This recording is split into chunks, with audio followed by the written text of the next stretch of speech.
Hello বন্ধুরা, কেমন আছেন সবাই? আশা করছি সবাই সুস্থ আছেন এবং ভালো আছেন। চরিত্রহীন উপন্যাসের ৪৫তম পর্বে আপনাদের সকলকে স্বাগত। চলুন শুরু করা যাক। কথা শুনিয়া উপেন্দ্র যে কি বলিবে কি ভাবিবে ঠাহর করিতেই পারিল না। এ কি বলিবার ভঙ্গি, এ কি কণ্ঠস্বর! পরিহাস তো ইহা কিছুতেই নয়, কিন্তু কি এ বিদ্রূপ, ঈর্ষা, বিদ্বেষ! এ কিসের আভাস? এই বিধবা রমণী এই রাত্রে এই নির্জন ঘরের মধ্যে আজ তাহার সাক্ষাতে ব্যক্ত করিবার প্রয়াস করিয়া বসিল। আর কাহারও মুখে কথা নাই। কিছুক্ষণ পর্যন্ত উভয়েই নীরবে নতমুখে বসিয়া রহিল। ঝি দরজার বাহির হইতে একবার কাশিল, তারপরে একটুখানি মুখ বাড়াইয়া কহিল, আর তো আমি থাকতে পারি না বৌমা, সদরটা একটু বন্ধ না করে দিলেও তো যেতে পারছি নে। কিরণময়ী মুখ তুলিয়া কহিল, যাবি? তবে একটুখানি বসো ঠাকুরপো, আমি সদরটা বন্ধ করে দিয়ে আসি।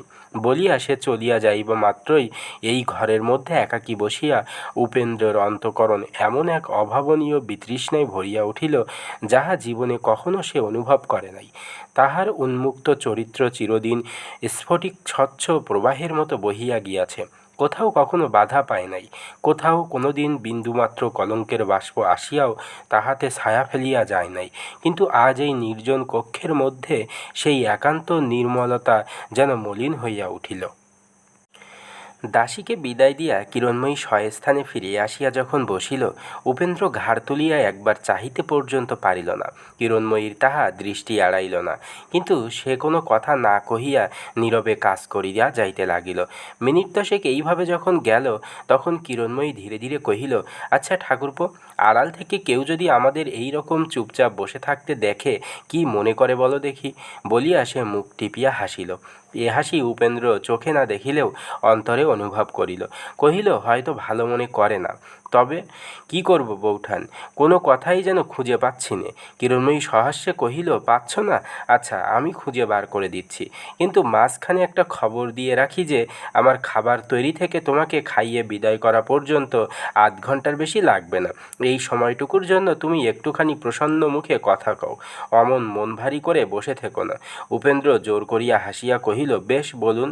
কিরণময়ী আবার মুখ টিপিয়া হাসিল, কহিল, তবু ভালো, বৌঠানের মান রেখে একটু হেসেছ। তোমাকে দেখে পর্যন্ত একটা কথা আমার প্রায় মনে হয় ঠাকুরপো, কিন্তু শুনি আবার উল্টো বুঝে রাগ করে বসবে না তো? না, রাগ কিসের?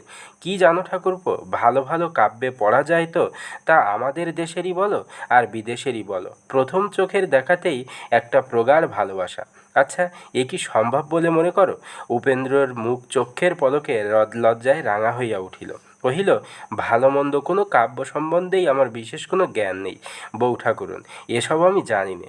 কিরণময়ী বলিল, সে কি কথা ঠাকুরপো, এত লেখাপড়া শিখেছ, এতগুলো পাশ করে কত টাকার জলপানি আদায় করেছ, আর কাব্য সম্বন্ধে কিছুই জানো না? শকুন্তলা, রোমিও জুলিয়েট, এ দুটোও কি তোমাকে পড়তে হয়নি? উপেন্দ্র কহিল, কিন্তু পড়ে পাশ করতে তো সম্ভব অসম্ভব স্থির করতে হয়নি, বইয়ে যা লেখা আছে মুখস্থ করে লিখে দিয়ে এসেছিলুম। আপনার মতো কোনো পরীক্ষক কখনো প্রশ্ন করেননি, তা হয় কি না? আমাকে মাপ করতে হবে বৌঠান, এসব আলোচনা আপনার সঙ্গে আমি করতে পারবো না। কিরণময়ী বিষণ্ণ হইয়া একটা নিঃশ্বাস ফেলিয়া কহিল, তাই জিজ্ঞাসা করেছিলুম, শুনে রাগ করবে না তো? কিন্তু রাগ তো করিনি, না করলেই ভালো। বলিয়া কিরণময়ী জ্বলন্ত উনানের উপর ঘিয়ের কড়া চাপাইয়া দিল। খান ৩-৪ লুচি নীরবে ভাজিয়া তুলিয়া কিরণময়ী সহসা বলিল, যে কথা আমি জানতে চেয়েছিলুম সে আলোচনাই তুমি করতে চাইলে না, আমার কপাল। কিন্তু আর একটা কথা জিজ্ঞাসা করি ঠাকুরপো, প্রণয়কেও লোক অন্ধ বলে কেন? উপেন্দ্র কহিল, বোধ করি চোখ থাকলে যে পথে মানুষ যায় না, এতে তেমন পথেও তাকে নিয়ে যায়। কিরণময়ী উৎসুক হইয়া প্রশ্ন করিল, যায় কি? কথাটা কি সত্যি ভালোবাসা অন্ধ? সত্য বই কি, অনেকের অনেক অভিজ্ঞতাই তো প্রবাদ প্রবচন। কিরণময়ী কহিল, বেশ কথা, তা যদি হয়, কানা যদি খানায় পড়ে, লোকে ছুটে এসে তাকে তুলে দেয়, তার জন্য দুঃখ করে, যার যেমন সাধ্য তার ভালোর চেষ্টা করে, কিন্তু ভালোবাসায় অন্ধ হয়ে সে যখন গর্তে পড়ে, কেউ তো তুলে ধরতে ছুটে আসে না, বরং আরও হাত পা ভেঙে দিয়ে সেই গর্তেই মাটি চাপা দিতে চায়। যে সত্য মানুষ নিজেই প্রচার করে, প্রয়োজনের সময় সে সত্যের কোনো মর্যাদাই রাখে না। আমার কথাটা বুঝতে পারছো ঠাকুরপো? উপেন্দ্র ঘাড় নাড়িয়া কহিল, পারছি বই কি। কিরণময়ী কহিল, পারবে বলেই তো তোমাকে জিজ্ঞাসা করছি। কিন্তু তাহলেই দেখো, অপরের বেলায় অনেক জিনিস জেনেও জোর করে ভুলতে চায়। অন্ধকে চক্ষুষ্মানের শাস্তি দিয়ে আপনাকে বাহাদুর মনে করে। পরকে বিচার করবার সময় এ কথাটা তার মনেও পড়ে না যে চোখ হারালে তার নিজেরও খানায় পড়বার সম্ভাবনা ওই লোকটার চেয়ে একটুও কম থাকে না। উপেন্দ্র একটুখানি অপ্রসন্ন বিস্ময়ের সহিত কহিল, তা না হতে পারে, কিন্তু আমি ভেবে পাচ্ছি না বৌঠান, এসব আলোচনা কেন করছেন? সত্যি হোক মিথ্যা হোক, আপনার জীবনের সঙ্গে এ মীমাংসার কোনো সম্বন্ধ নেই। কিরণময়ী উপেন্দ্রর অপ্রসন্নতা লক্ষ্য করিয়াও হাসিল, কহিল, অন্ধ আলোচনা করে খানায় পড়ে না ঠাকুরপো, পড়ে আলোচনা করে। আমি যে পড়িনি কিংবা পড়বার জন্য সেদিকে এগিয়ে যাচ্ছি নে, সেই বা কী করে জানলে? উপেন্দ্র কহিল, কিন্তু আপনি তো অন্ধ নন। আমি যে আপনার বড় বড় দুটো চোখ দেখতে পেয়েছি বৌঠান। কিরণময়ী বলিল, ওইখানেই তো মুশকিল ঠাকুরপো। দু রকমের অন্ধ আছে কি না? যারা চোখে বুঝে চলে তাদের সম্বন্ধে তো ভাবতে হয় না, তাদের চেনা যায়। কিন্তু যারা দু চোখ চেয়ে চলে, দেখতে পায় না, তাদের নিয়েই যত গোল। তারা নিজেরাও ঠকে, পরকেও ঠকাতে ছাড়ে না। উপেন্দ্র কুণ্ঠিত হইয়া বসিয়া রহিল। তাহার কাছে উত্তর না পাইয়া কিরণময়ী সহসা অত্যন্ত উৎসুক হইয়াই যেন প্রশ্ন করিল, আচ্ছা, আমার যে বড় বড় দুটো চোখ দেখেছিলে বললে ঠাকুরপো, সে কবে, জিজ্ঞাসা করতে পারি কি? উপেন্দ্র বলিল, সে আপনার স্বামীর মৃত্যুর পরেই। যেদিন আপনাকে যে দেখেছে তার কোনো দিন আপনাকে ভুল হবে না। কেন যে আপনি নিজেকে অন্ধ বলে ভয় করছেন সে আপনি জানেন, কিন্তু আমি জানি এ কথা সত্য নয়। সেদিন আপনার দুটি চোখে যে জ্যোতি আমি দেখতে পেয়েছিলাম, তাতে নিশ্চয়ই জানি যত অন্ধকারই আপনার চারপাশে ঘনিয়ে আসুক আপনাকে ভুলতে পারবে না। আপনি ঠিক পথ দেখে চিরজীবন চলে যেতে পারবেন।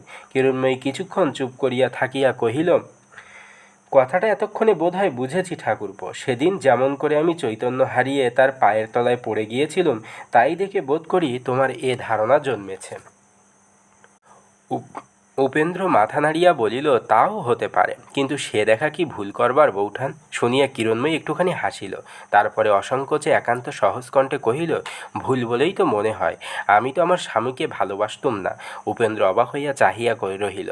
কিরণময়ী বলিতে লাগিল, সত্যই তাকে কোনোদিন ভালোবাসিনি, আর শুধু আমিই নয়, তিনিও আমাকে বাসেননি। তবে কি সেদিনের সেটা আমার ছলনা?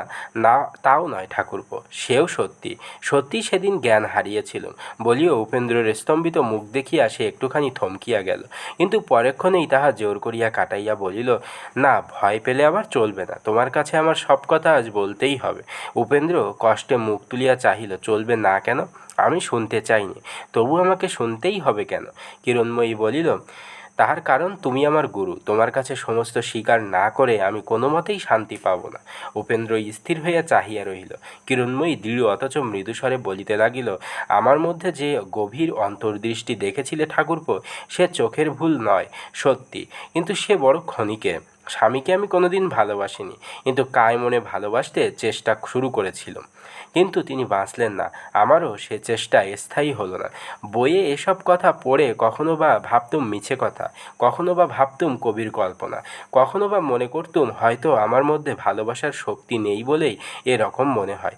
এ শক্তি আমার আছে কি না আজও জানি না ঠাকুরপো, কিন্তু ভালোবাসার স্বাদ যে আমার কত বেশি সে কথা প্রথমে টের পাই তোমাকে দেখে। তাই তুমিই গুরু। একটুখানি থামিয়া কতকটা যেন আত্মগতভাবেই কহিল, দুদিন পরে তোমরা চলে যাবে। আবার যখন দেখা হবে তখন নিজের কথা বলবার মতো মনের অবস্থা হয়তো থাকবে না। হয়তো এই বলার জন্যে তখন লজ্জায় মরে যাব। না ঠাকুরপো, সে হবে না।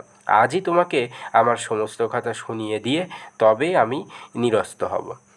আজ এই পর্যন্ত। পরবর্তী পর্ব আপনাদের জন্য সন্ধ্যায় নিয়ে আসব। ততক্ষণ পর্যন্ত সবাই সুস্থ থাকবেন, ভালো থাকবেন। ধন্যবাদ সকলকে। শুভ সকাল।